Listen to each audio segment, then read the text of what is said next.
Israeli গোয়েন্দারা আবারও ব্যর্থতার মুখোমুখি। ইরানের ড্রোন শিল্পের দ্রুত অগ্রগতিতেই যার বড় প্রমাণ।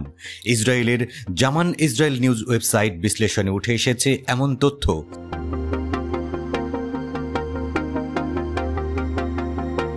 ওয়েবসাইটের নিরাপত্তা বিষয়ক সংবাদদাতা অ্যারি ইগোজি বলেছেন, যখন বেশিরভাগ মনোযোগ ইরানের পারমাণবিক কর্মসূচির দিকে, ঠিক তখনই তেহরান বিভিন্ন মডেলের ড্রোনের একটি বিশাল শিল্প কারখানা স্থাপন করেছিল, আর সেই সমরাস্ত্র ভাণ্ডারই বর্তমানে ইসরায়েলের বিরুদ্ধে ব্যবহৃত হচ্ছে।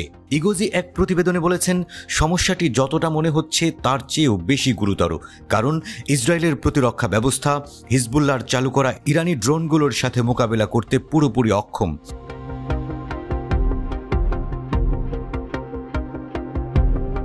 তিনি দাবি করেছেন, এই ড্রোনগুলো রাডারে কম ধরা পড়ছে, কম উচ্চতায় ওড়ে ইসরায়েলের উত্তরের ভূখণ্ডে হামলা চালায়, আর এতে ইসরায়েলিদের বেশ ক্ষয়ক্ষতিও হয়।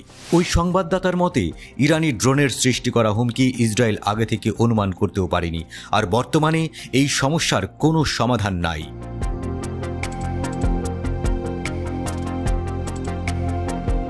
প্রতিবেদনে অপারেশন ট্রু প্রমিসের কথা উল্লেখ করা হয়েছে। ইরান ইসরায়েলি আগ্রাসনের প্রতিশোধ হিসেবে ওই অভিযান চালিয়েছিল।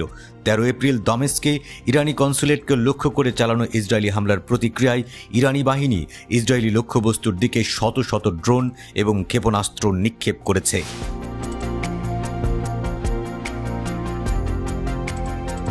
ইগোজি উল্লেখ করেছেন যে আক্রমণটি অনেক দূর থেকে ঘটেছে।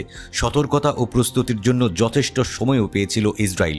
তার মতে, ইরানি ড্রোন এবং ক্ষেপণাস্ত্রগুলোকে আটকানোর প্রচেষ্টা যুক্তরাষ্ট্র এবং অন্যান্য কয়েকটি দেশ সহায়তা করেছিল।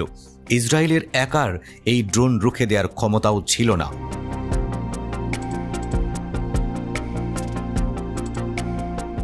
একই প্রসঙ্গে ইসরায়েলি সংবাদদাতা উল্লেখ করেছেন, ইরান তার সশস্ত্র ড্রোন রপ্তানি করে, আর সেই ড্রোন দিয়েই ইরানের মিত্ররা প্রতিদিনই ইসরায়েলের বিরুদ্ধে সামরিক অভিযান পরিচালনা করছে।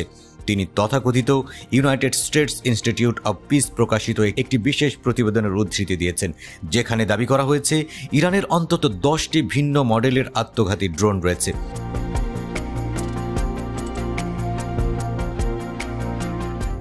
বিশেষ প্রতিবেদনে দাবি করা হয়েছে, এই আত্মঘাতী ড্রোনগুলি ব্যালাস্টিক ক্ষেপণাস্ত্রের মতো নির্ভুল হতে পারে। এগুলো রাডার এড়াতে নিচ দিয়ে উঠতেও সক্ষম। ইনস্টিটিউটের রিপোর্ট অনুযায়ী শাহেদ 136 এর মতো ছোট মডেল প্রায় 45 কেজি বিস্ফোরক দ্রব্য বহন করতে পারে।